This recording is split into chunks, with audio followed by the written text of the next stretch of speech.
జగన్మోహన్ రెడ్డి గారి ప్రభుత్వం భూ సమగ్ర సర్వే చేపట్టింది. భూ సమగ్ర సర్వే అంతా జరిగి, ఎందుకంటే only documents land titling act తెచ్చితే ఉపయోగం ఉండదు.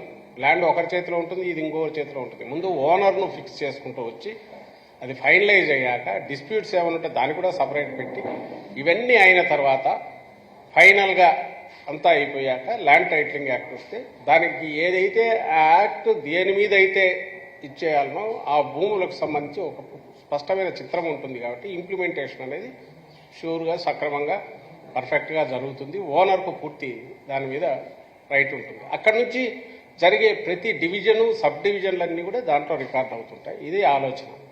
సో భూముల సమగ్ర సర్వే అంతా పూర్తయి అది పూర్తి అయిన తర్వాత ల్యాండ్ టైటిలింగ్ యాక్ట్ వస్తే సింగిల్ విండో లాగా 10 యాక్ట్లు అప్లై అయ్యేది కాకుండా ఒక సింగిల్ దాని మీద ఎవరైనా ఆస్తి కొంటే కొనేటప్పుడే దాని ఇవి తెలుస్తాయి, ఏమైనా ప్రాబ్లమ్స్ ఉన్నాయా, లిటిగేషన్ ఉన్నాయని.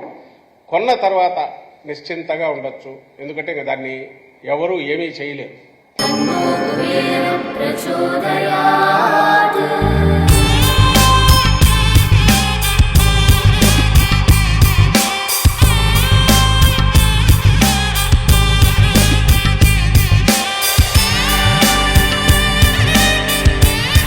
కుబేరలక్ష్మి కటాక్షంతో అందరి ఇంట్లో బంగారం, వజ్రం, వెండి నిండా. లలిత అక్షయ తృతీయ బంగారు నగలకు తరుగులో 1% తగ్గింపు. వజ్రాభరణాలు క్యారెట్కు 5,000 తగ్గింపు. ఇప్పుడు రికార్డులో ఒకటి ఉండి ఇంకో దగ్గర రిజిస్ట్రేషన్ చేయడానికి వీలుగా ఎంఆర్ఓ ఆఫీస్లో ఒకటి ఉండి, కింద అడంగల్లో ఒకటి ఉండి, పైన రిజిస్ట్రేషన్ ఇంకో పేరు మీద డబుల్ రిజిస్ట్రేషన్, ట్రిపుల్ రిజిస్ట్రేషన్, దీనికి స్కోప్ ఉండదు. అలాగే ఎవరైనా గవర్నమెంట్ అనుకో 22 అడ్డంగా పెట్టడం కుదరదు. అన్నిటికంటే ముఖ్యంగా ఇన్ కేస్ వన్స్ ఫైనలైజ్ అయినాక ఈ ల్యాండ్ టైటిలింగ్ యాక్ట్ అప్లై అయ్యి ఇది గవర్నమెంట్ ఇచ్చే పూచి, ఇప్పుడు దానికి గవర్నమెంట్ పూచి లేదు. ఇప్పుడు మనం వెళ్ళి ఉన్నట్టుండి కానీ రికార్డులో సరిగా లేకపోతే ఈ బిల్డింగ్ ఉండేదైనా ఒకడు పోయి సంబంధం లేనివాడు, లేదా మీరే పత్రికల్లో మీడియాలో రిపోర్ట్ చేస్తున్నాడు, కలెక్టర్ ఆఫీస్ కూడా సర్వే నెంబర్ వేసి కుదవ పెట్టి తనఖా పెట్టి డబ్బులు తీసుకుంటున్నారు, లేదా అమ్మేస్తున్నారు స్థలము. తీరా పోయి చూస్తే కలెక్టర్ ఆఫీస్ అక్కడ.